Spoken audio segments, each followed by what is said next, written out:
All right, we got another house on a hill with a water problem. You can see how far down all the equipment is that we have parked on the street.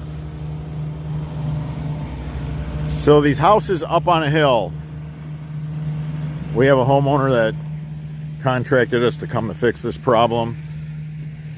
These houses that are high up on a hill, you have to create what's known as a building envelope, which means you have to level out a certain amount of ground so you can build a house level. So you're cutting into the hill.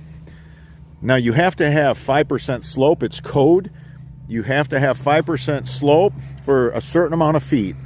Most places require a minimum of 10 feet. You can see what happens when you have 5%, you end up with a swale.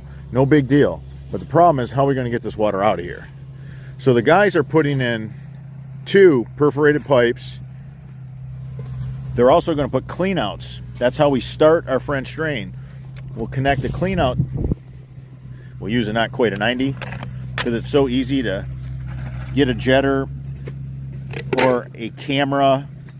We'll camera these systems to see how they're doing.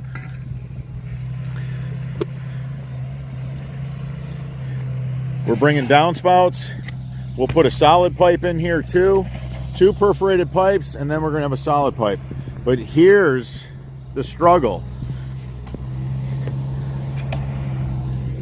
This is extremely low right here. So the struggle is, this is really low. The driveway goes right to the property line, so we can't dig out that way. That's not an option. And because that driveway's built up so they can drive in and out of the garage, it would even be harder to get the discharge out that way because it would be even deeper yet. But this is going to be a deep dig. This is uphill. Make no mistake about it. The guys, how do you get water to run uphill? Well, you dig through the hill or you pump the water up the hill. We always gravity drain. We always want to gravity drain. We do not want to put a pump in if we do not have to, because now you're reliant on a pump that could fail.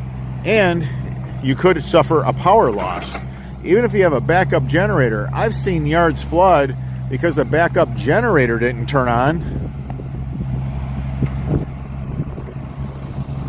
We're going to be extremely deep right down the side of this house. The guys are going to slope the bottom of the trench. So we're digging through the hill.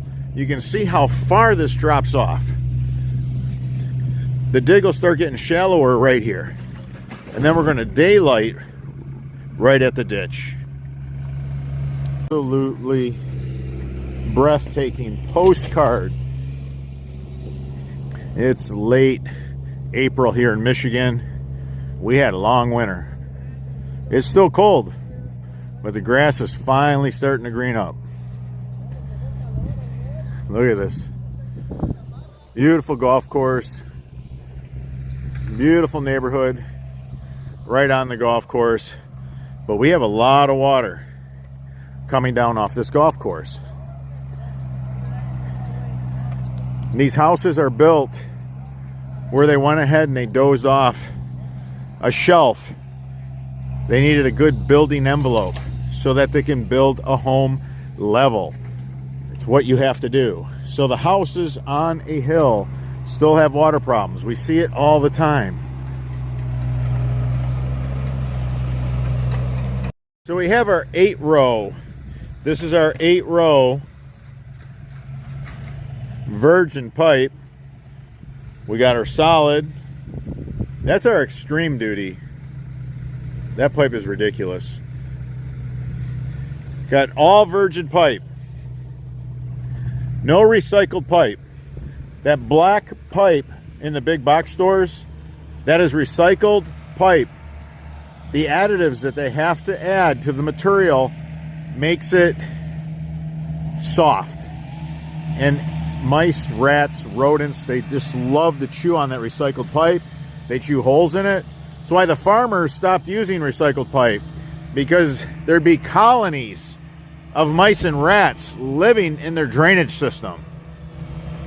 There was a system that had some Home Depot pipe.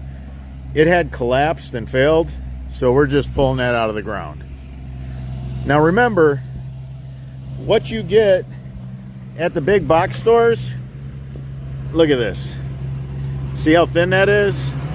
This is what Home Depot has, Lowe's.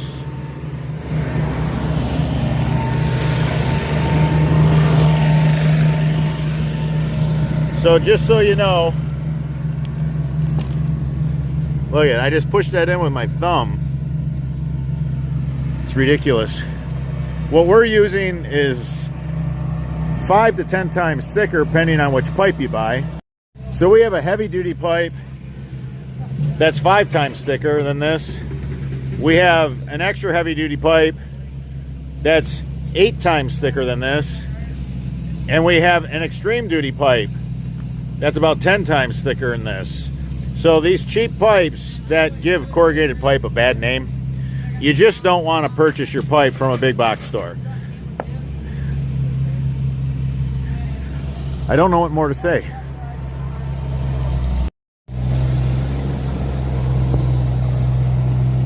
We're going to be very deep down the side of this house.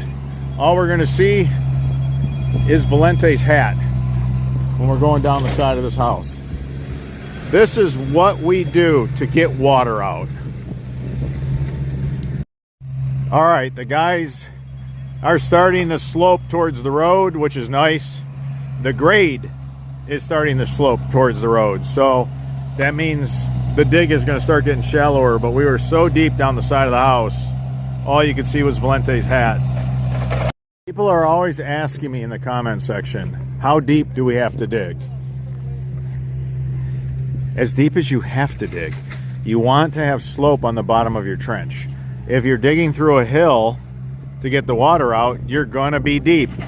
You want to start as shallow as you can, because there's no need to dig any deeper than you have to for any drain system. So to the question, how deep do I have to dig? You start out extremely shallow. You don't want the pipe exposed. That's not ideal. So you want the pipe to be below grade. Say 7 inches is a good starting point for your system.